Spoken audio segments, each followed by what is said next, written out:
Uh, and you thought you had no issues.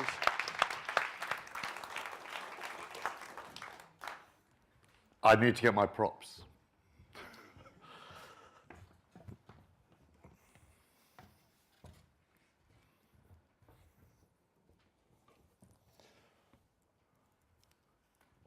I'm also very, very, very nervous. So I have a superpower. My superpower is my hat. I collect hats. They're all red. And no, I don't work for Red Hat. And I've asked Red Hat for a red fedora on many occasions, and it's never come to me. But this is my red hat. So for those of you that can't see, Dave is now wearing a red bowler hat with spikes. Anyway, so I wrote my talk, and I was asked to submit it on Wednesday. And during the day, I've watched all of these talks, and it's been spectacular. So I'd like to start by saying, I'd like to thank all of the previous speakers for stealing my talk. Or perhaps I should have asked them to go first rather than last. I did ask James, can I go last? And so it's my fault. But actually, what it means is what I've chosen to talk about, or what the topics that I'm going to bring up, are really, really important if somebody's already said them. And we learn really well by repetition. So I am going to go through my talk because it's worth repeating everything that's been said. So you will see things that you've seen before, but hopefully this will mean that you go home with these things fixed in your mind. During my talk, I will ask for a couple of volunteers to come to the stage. They've already volunteered, so that's fantastic. I just can't see them anymore. So maybe I'll pick on some new ones, Bruce. Thank you. It's always good having somebody who has been ribbing you all day to volunteer. So not right yet. I know. So I've been coming to Monkey Graph for 7 years. It's my favorite festival, my favorite conference of the year.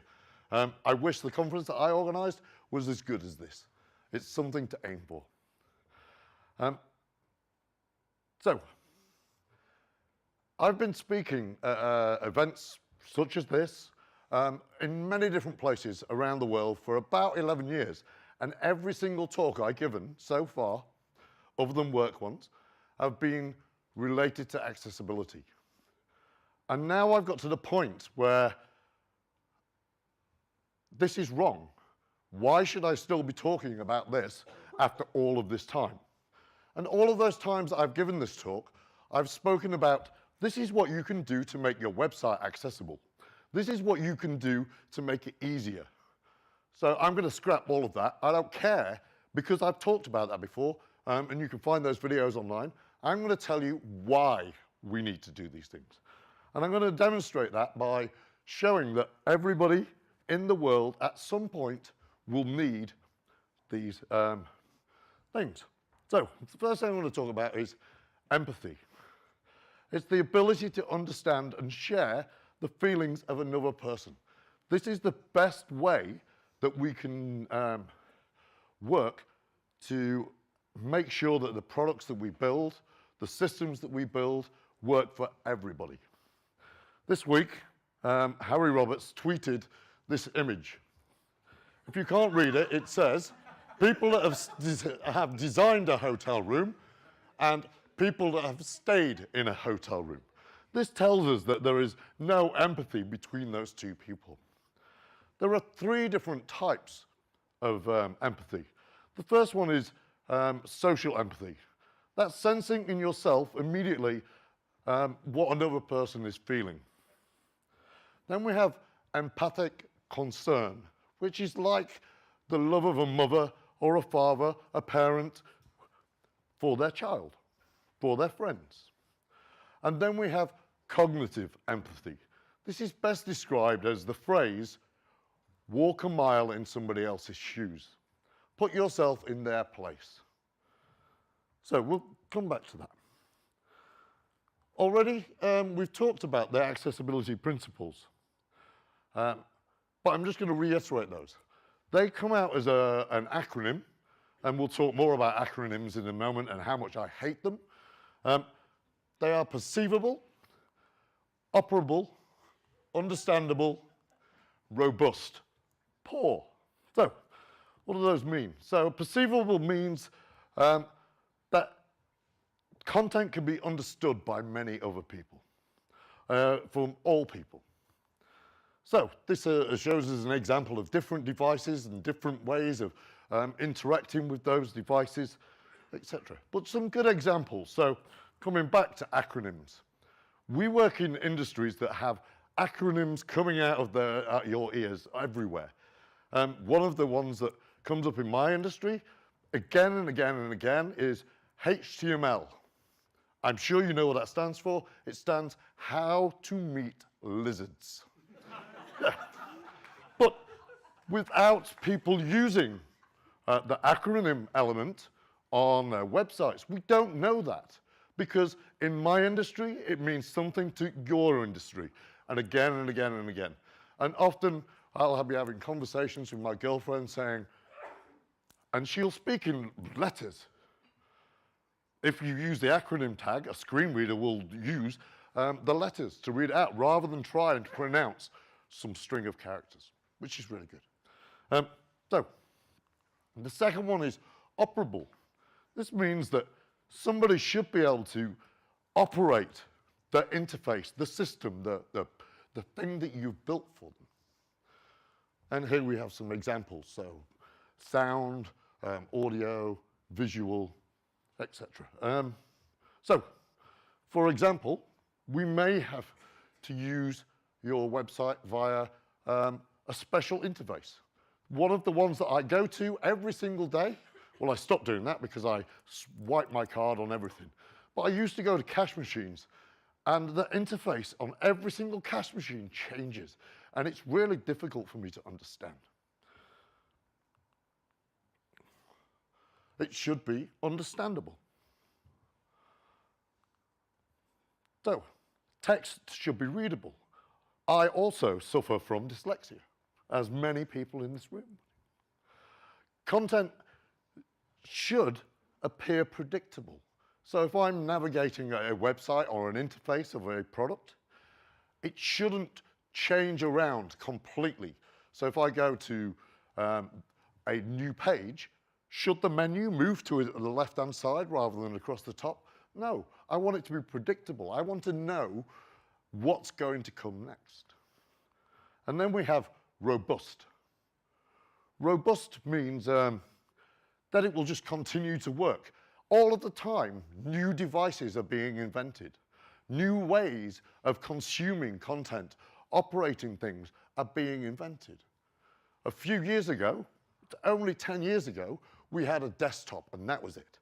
And then we got smartphones, then we got watches, and we got all sorts of, and what's coming next, some of you are probably working on those things, but most people don't know about those. So whatever it is you're building, it should be robust enough or good enough that it will work on many, many different things. So now that we've covered those 4 principles again, there may be a test later. Well, I'm going to show you some examples. And those examples can be split into 3 different areas. We have permanent, temporary, and situational.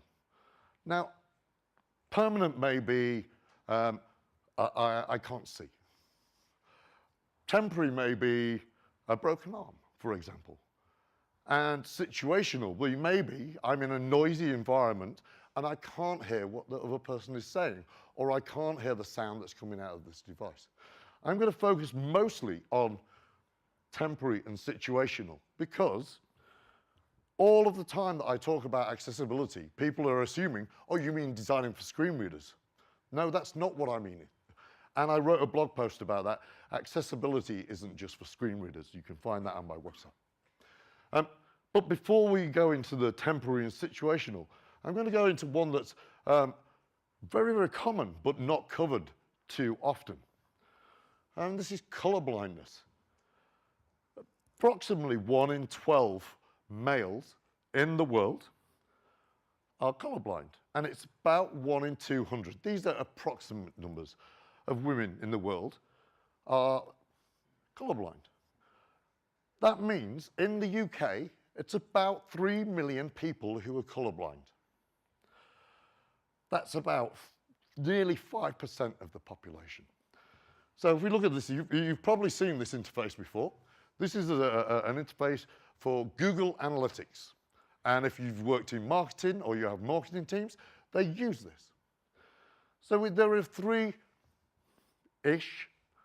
forms of colorblindness. The first one is called, and I can't read, my dyslexia is going to fail me at this point, deuteranopia. And you can see that in this, does the lasers work? Oh, look at that. These two here are almost exactly the same color, the same shades, which makes it difficult for somebody using that interface to understand what's going on. They have to start hovering. They should just be able to tell from that. I'm sure that in the future Google will correct this, but maybe not. Then we have protanopia. This only affects, this is the middle rareness. The first one affects about 10% of people. This one affects about 1% of males in the country. And then finally we have tritanopia, which is very, very rare and only affects 1 in 30 to 50,000 people.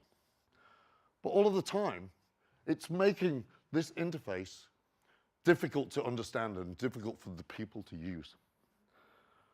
So now I'm going to talk about some a situational, a temporary condition. This is called blepharitis. So, can I have my first volunteer, Katie? Thank you. If you want to use the steps rather than jumping on stage, because so blepharitis is something that I got about 2 years ago, and it's kind of this crusting of your eyes. I'm going to ask you to put these on, please. Thank you. And I'll explain what's going on in a moment. So you get this kind of, it's like when you wake up in the morning, you've got sleep in your eyes, but that goes away after about half an hour. This kept growing during the day, and throughout the day, my eyes would get more and more painful.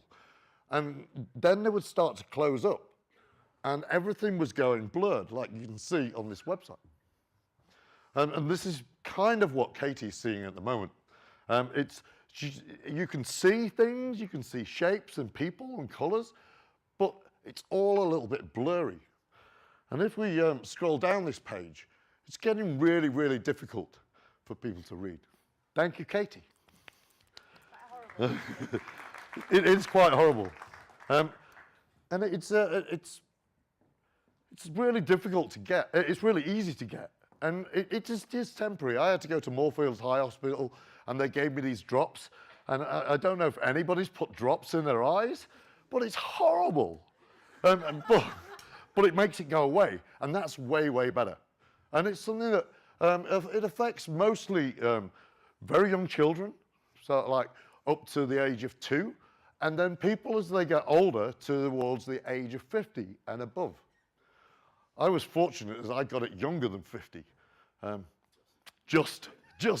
turned 50 this year, but that's 2 years ago. So the next example we're going to look at is a situational.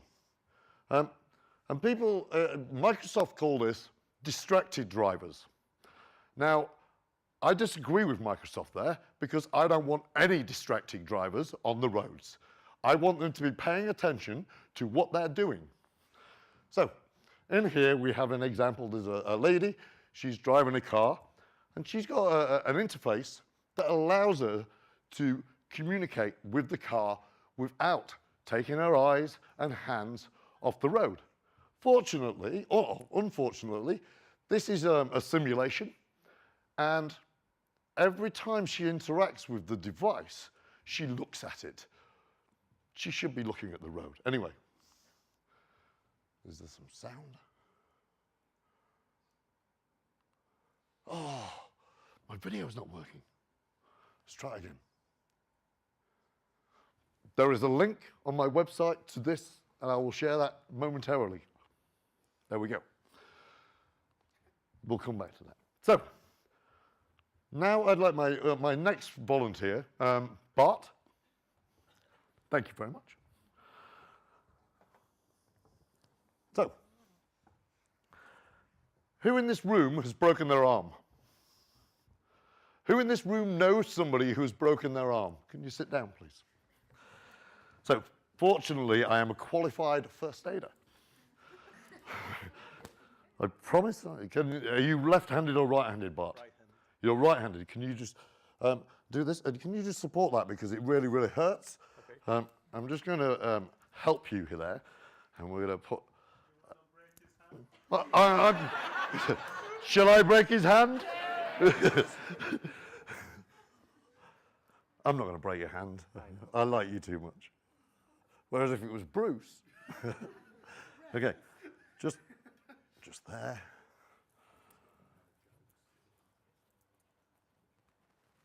I'm just going to go around this side and do that.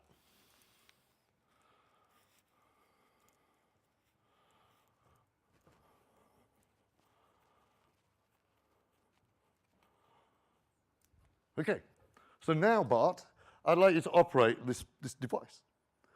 Are you going to find that easy? Is it going to make things different? Because now you're used to using it in your right hand, and now you've got to switch and put it into a different way of working. So you've now got to use memory muscle. I'm not giving you my password. Sorry. Cool. It is way more difficult. Okay, so thank you, Bart.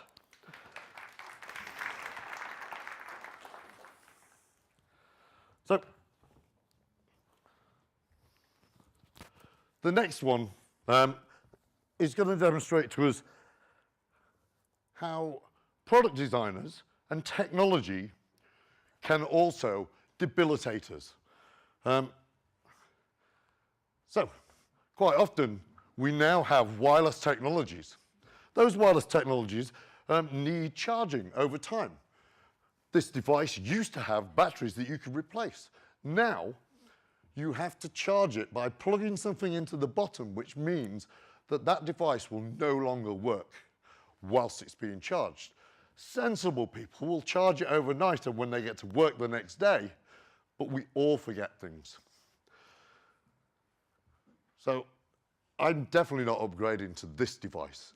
I'm going to stick with my AA batteries one until we get a better way of charging, maybe from the side. We put a little tail on it, like mice used to have. It was called a mouse because it had a little tail in the first place. So, if this happens, we then need to switch to another device, probably the keyboard, and use tab controls and be able to navigate through an interface, a website, etc., using keyboard only. I'm sure that we've all seen people walking around with these cool headphones. I think they're called hipsters. I like my cable that comes out and I can plug it in and I get good sound quality. But people like this wireless world, and there's these little buds that fit tiny, tiny in your ear. And if you decide that on your commute to work in the morning, you want to watch a video, and I don't know if this video is going to work either, and no. So this video showed that at the beginning we had sound, and eventually the batteries would die. You would get a little nice message saying, critical battery, please charge. But after that, we can no longer hear the content of this video. Fortunately, James uploaded all of his videos to YouTube. YouTube is a great site, but it will automatically caption your videos for you. Fortunately, it doesn't do the greatest of jobs, and you should probably check that. There is a website called No More Craptions, where you can paste in your YouTube URL, and it will give you better captions that you can then upload to YouTube afterwards. No more captions. It's genius. And the title attribute on their website is amazing. I'll tell you more about that tomorrow. So, next one. So, dyslexia. One of the things about dyslexia is that it makes things difficult to understand. I'm not going to go into all of the things that dyslexia does to you, but I'm going to go into one of the really, really common design patterns. It's using block capitals for things. Dyslexic people, not all, but quite a lot of them, will read words by the shapes of them. And if you make them all block capitals, what you're doing there really is putting square boxes all over the website. Because the shapes of a word, what are they called? They're called the ascenders and the descenders, help see a pattern. And people don't remember the letters, they remember the patterns that words make. So, doing something like this means that the website still works, but it makes it easier for people with dyslexia to use. Another temporary condition is migraines. Migraines are horrible. Has anybody in the room had a migraine? It just makes you want to go home. It makes you want to stop working. But sometimes you need to still use a device. So making the buttons easy to see, a simple layout, makes things easier for everybody, even if it's just because you've got a migraine. A migraine is a horrible, horrible thing. I've only had one once, and I just wanted to die. Or that's how it made me feel at the time. Then, my last and final example is something that people do to themselves on a daily basis. They make themselves drunk. And when you get drunk, you start to lose the ability to see properly, to read properly. And some devices, or some platforms, apps we'll call them, are designed specifically for drunk people. I use one of them. It's called Untapped. You can find me on Untapped later. But as it gets later in the day and I'm checking in more and more beers, it's beginning to get more and more difficult for me to use. Until it gets to the end of the night and I've got no idea what's going on whatsoever. And at these points, I just have to take a photograph of those beers and hope I remember to check them in the morning. But if you do that, Untapped gives you a badge for drinking 5 beers before lunchtime, which is brilliant. So, there was an amazing blog post written by a guy called Terence Edent on designing for drunk people, which is where I got these images from. There is a link that I've tweeted already on that, so you can find more about that. So it's not just Untapped. Drunk people need to get home. So drunk people use Uber or Lyft or their Get Me Home site. One of those Get Me Home sites is called Citymapper. And they've learned from this. They know that people find it difficult in the evening to operate things. So they make the Get Me Home button bigger as it gets throughout the evening. It's brilliant. It's not funny, it's amazing. Cool, so in summary, we don't have to be permanently debilitated to take advantage of accessible interfaces. Technology can cause us to be debilitated. We've seen examples of that. Situations can cause us to be debilitated. Making products and systems accessible will help everybody. So, my point here is, your boss or whoever you're working for may say, I don't care about these people who use screen readers. They're wrong, and you should report those people. And you should. The example I posted of the Guardian that you saw earlier was a news story about Beyonce and her company being fined in America for not having an accessible website. Domino's got fined a couple of weeks ago because their app can't be operated by a blind person. Blind people like pizza. It's only Dave that doesn't like pizza. So, if they say we don't want to design for those people, you tell them, I want to design for everybody. Thank you very much.